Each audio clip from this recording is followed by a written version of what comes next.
Dr. Soto by William Steig. Dr. Soto, the dentist, did very good work, so he had no end of patients. Those close to his own size, moles, chipmunks, etc., sat in the regular dentist's chair. Large animals sat on the floor, while Dr. Soto stood on a ladder.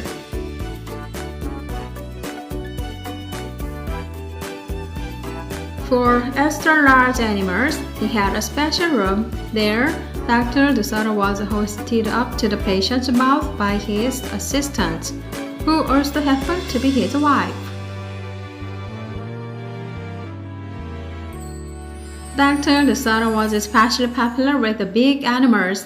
He was apt to work inside their mouths, wearing rubbers to keep his feet dry, and his fingers were so delicate and his drills so dainty, they could hardly feel any pain.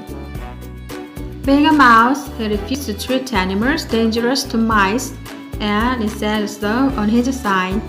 When the doorbell rang, he and his wife would look out the window. They would not admit even the most timid-looking cat.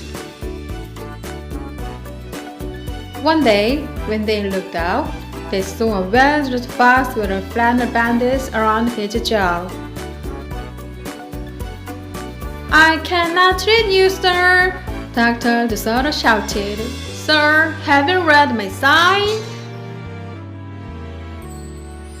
"Please," the fox wailed. "Have mercy, I'm suffering." And he wept so bitterly it was pitiful to see. "Just a moment," said Dr. Soto. "That poor fox," he whispered to his wife. "What shall we do?" "Let's risk it," said Mrs. Soto. She pressed the buzzer and let the fox in. He was up the stairs in a flash. "Bless your hearts," he cried, falling to his knees.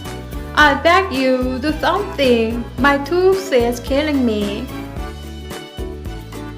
"Sit on the floor, sir," said Dr. Soto, "and remove the bandage, please." Dr. Soto climbed up the ladder and bravely entered the fox's mouth.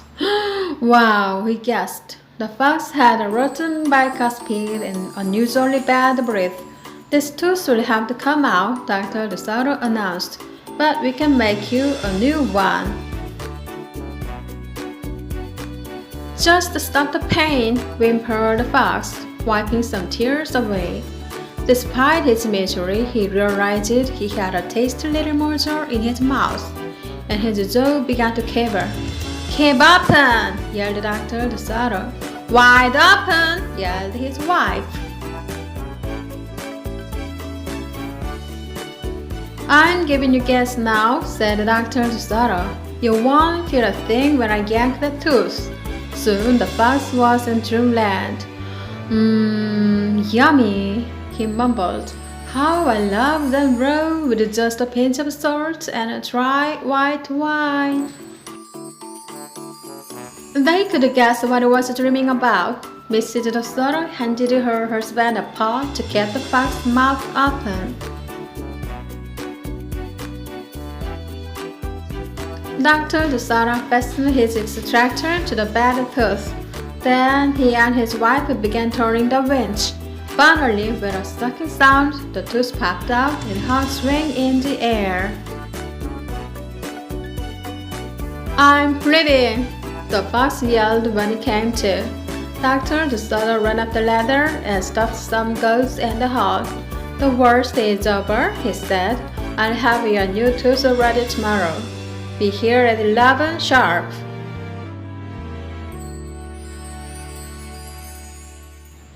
The fox, still woozy, said goodbye and left.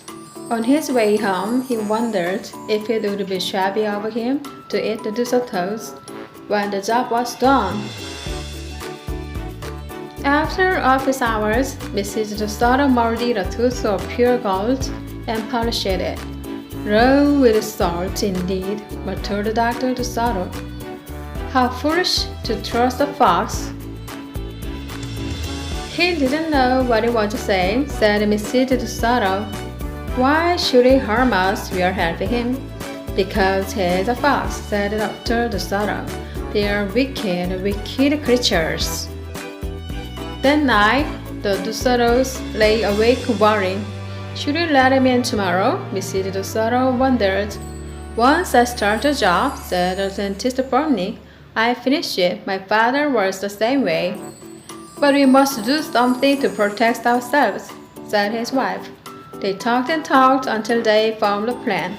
I think it'll work, said Dr. Soto. A minute later, he was snoring. The next morning, promptly at 11, a very cheerful fox turned up. He was feeling not a particular pain. When Dr. Soto got into his mouth, he snapped it shut for a moment, then opened wide and laughed. Just a joke, he chattered. Be serious, said the dentist sharply. We have work to do. His wife lugging the heavy tooth up the ladder. Oh, I love it, exclaimed the fox. It's just beautiful. Dr. Soto set the gold tooth in its socket and hooked it up to the teeth on both sides. The fox caressed the new tooth with his tongue. But it feels good, he thought. I really shouldn't eat that. On the other hand, how can I resist? We are not finished, said Dr. Soto, holding up a large jug. I have here a remarkable preparation developed only recently by my wife and me. With just one application, you can be rid of toothaches forever. How would you like to be the first one to receive this unique treatment? I certainly would, the fox declared. I'd be honored. He hated any kind of personal pain. You will never have to see us again, said Dr. Soto. The one will see you again, said the fox to himself. He had definitely made up his mind to eat them, with the help of his brand new tooth. Dr. Soto stepped into the fox's mouth with a bucket of a secret formula and proceeded to paint its tooth. He hummed as he worked. Mrs. Soto bit on the ladder, pointing out spots he had missed. The fox looked very happy. When the dentist was done, he stepped out. Now close your jaws tight, he said, and keep them closed for a full minute. The fox did as he was told. Then he tried to open his mouth, but his teeth were stuck together. Excuse me, I should have mentioned, said Dr. Soto. You won't be able to open your mouth for a day or two. The secret formula must first permeate the dentine. But don't worry, don't pay it ever again. The fox was stunned. He stared at Dr. Soto, then his wife. They smiled and waited. All he could do was say, "Thank you very much," through his clenched teeth, and get up and leave. He tried to do with dignity. Then he stumbled down the stairs in a daze. Dr. Soto and his assistant had outfoxed the fox. They kissed each other and took the rest of the day off. The end. Thank you for watching.